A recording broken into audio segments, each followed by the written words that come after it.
नमस्कार. टेंबे स्वामींनी रचलेल्या घोर कष्टोद्धरण स्तोत्राचा तिसरा मंत्र आज आपण जाणून घेऊया आणि म्हणायलाही शिकूया. मंत्र असा आहे: पापम तापम व्याधिमाधिम च दैन्यम भीतिम क्लेशम त्वम हराशुत्वदैन्यम त्रातारम नो वीक्ष ईशास्तजूर्ते घोरात कष्टात उद्धरास्मान नमस्ते. या मंत्रामध्ये भगवंताला घाई केलीये. त्याला काय सांगितलंय की तू त्वरेने काय कर, तर आमचं पाप, ताप, रोग, मानसिक व्यथा, दारिद्र्य, भीती, क्लेश हे सगळं नाहीसं कर. तुझ्याखेरीज आमचं रक्षण करणारा दुसरा कुणीही दिसत नाही. तेव्हा त्वरेनं तू ये आणि या संपूर्ण जगावर सत्ता गाजवणाऱ्या ईश्वरा, तू आम्हाला या भयंकर त्रासापासून मोकळं कर. तुला आमचा नमस्कार असो. यातल्या पहिल्या ओळीमध्ये समस्त जगामधल्या सर्व दुःखांचं वर्णन इथे आलंय. मानवी देहधारी प्रत्येकाला काय काय प्रकारची दुःख येऊ शकतात. तर पापामुळे निर्माण होणारा ताप, त्या तापातून निर्माण होणारी व्याधी, दैन्यामुळे निर्माण होणारी भीती, भीतीमुळे निर्माण होणारे क्लेश, या सगळ्या गोष्टींचं मूळ जर काही असेल तर आपल्या हातून घडणारं पाप. पाप म्हणजे काय, तर चुकीचं कर्म. हेच जर आपण टाळलं तर अर्थातच या पुढे होणारं सगळंही आपोआपच टळेल. पाप या शब्दाचा अर्थ दूषित कर्म असा घेतला जातो. ही दूषित कर्म कुठल्या कुठल्या प्रकारे आपल्याही नकळत आपल्याकडनं घडत असतात. तर सगळ्यात पहिला प्रकार म्हणजे कायिक, आपल्या देहाकडून घडणारी पाप. म्हणजे काय, तर चोरी, एखाद्याचं काहीतरी हिसकावून घेणं, बळजबरीनं घेणं किंवा एखाद्यावर बळजबरी करणं, हिंसक कृती करणं. दुसरा प्रकार म्हणजे वाचिक पाप. खरं तर आपण हे अनेकदा दिवसातनं करत असतो. म्हणजे कटू बोलणं, एखाद्याला दुखावेल असं बोलणं, निंदा करणं, खोटं बोलणं, चहाडी करणं, असंबद्ध आणि अनावश्यक बोलणं. तिसऱ्या प्रकारचं पाप म्हणजे मानसिक पाप. म्हणजे एखाद्या व्यक्तीविषयी मनामध्ये मत्सर निर्माण होणं, मनात असणारी वाईट भावना किंवा वाणीतून आणि कृतीतून एखादी वाईट भावना व्यक्त नाही झाली तरी मनामध्ये एखाद्या व्यक्तीचं वाईट होणं, व्हावं असं येणं. मनात वाईट विचार येणं, चिंता वाटणं हे काही चूक नाही. पण त्याचंच चिंतन मनन जर वारंवार व्हायला लागलं आणि त्या चक्रामध्ये आपण अडकलो तर ते नक्कीच चूक आहे. पापम तापम व्याधिमाधिम च दैन्यम भीतिम क्लेशम त्वम हराशुत्व दैन्यम हे म्हणत असताना अजून काही महत्वाच्या गोष्टी यात आल्या आहेत. त्यातली एक म्हणजे तापम असा शब्द आहे. म्हणजे आधिभौतिक, आध्यात्मिक आणि आधिदैविक असे 3 प्रकारचे ताप माणसाला असतात. त्यातले आधिभौतिक म्हणजे कुठले, तर चुकीच्या कृतीचा परिणाम म्हणून झालेले. जसं आपल्याला आलेलं अपचनासारखं आजारपण हे आपल्या अतिरिक्त अनावश्यक खाण्यामुळे होऊ शकतं, तेव्हा त्याला आधिभौतिक ताप म्हणतात. आध्यात्मिक ताप म्हणजे काय, तर आपण सत्कर्म करून सुद्धा पूर्वजन्मीच्या पापामुळे होणारा ताप. अशा पद्धतीचा अनुभव अनेकदा आपल्याला येतो की एखाद्या अतिशय सदाचारी, सत्शील अशा व्यक्तीच्या वाट्याला खूप वेगळी वेगळी संकट येतात, तिला त्रास होतो आणि त्याचं कारण आध्यात्मिक ताप म्हणजे सत्कर्म करूनही होणारा पूर्वजन्मीच्या पापामुळे होणारा ताप. आणि तिसरा तापाचा प्रकार म्हणजे आधिदैविक ताप.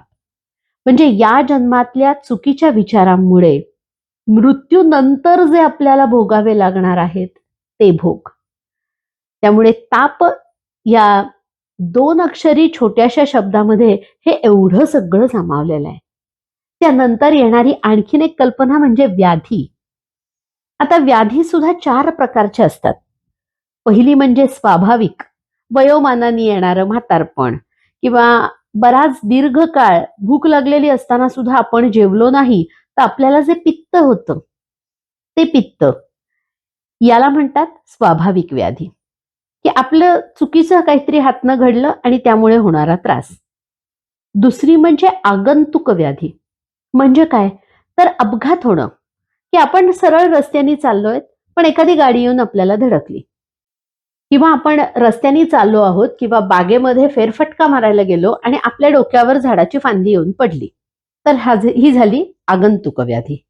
त्यानंतर कायिक व्याधी म्हणजे मधुमेह, रक्तदाब यासारख्या शरीरावस्था आणि आपल्या शरीरातलं संतुलन बिघडल्यामुळे. पण त्या प्रत्येक वेळी आपली काही चूक असेल किंवा आपलं वागणं चुकीचंच असेल असं नाही, पण काहीतरी होणं कायिक व्याधी. आणि त्यानंतर येणारी म्हणजे मानसिक व्याधी. या मानसिक व्याधींनाच आधी असं म्हणतात आणि म्हणून व्याधिमाधींच दैन्यम असा इथे शब्द आलाय. आता या मंत्राचा साधारण अर्थ आपण जाणून घेतला. आता हा मंत्र म्हणूयात. पहिल्या ओळीचा पहिला पाद आधी म्हणू.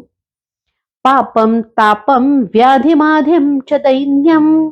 पापम तापम व्याधिमाधिम च दैन्यम. पापम तापम व्याधिमाधिम च दैन्यम. पापम तापम व्याधिमाधिम च दैन्यम. भीतिं क्लेशं त्वं हराशु त्वदैन्यं. भीतिं क्लेशं त्वं हराशु त्वदैन्यं. भीतिं क्लेशं त्वं हराशु त्वदैन्यं. भीतिं क्लेशं त्वं हराशु त्वदैन्यं. भीतिं क्लेशं त्वं हराशु त्वदैन्यं. संपूर्ण पहिली ओळ अशी होईल. पापं तापं व्याधिमाधिं च दैन्यं. भीतिं क्लेशं त्वं हराशु त्वदैन्यं. पापं तापं व्याधिमाधिं च दैन्यं. भीतिं क्लेशं त्वं हराशु त्वदैन्यं. पापं तापं व्याधिमाधिं च दैन्यं. भीतिं क्लेशं त्वं हराशु त्वदैन्यं. पापं तापं व्याधिमाधिं च दैन्यं. भीतिं क्लेशं त्वं हराशु त्वदैन्यं.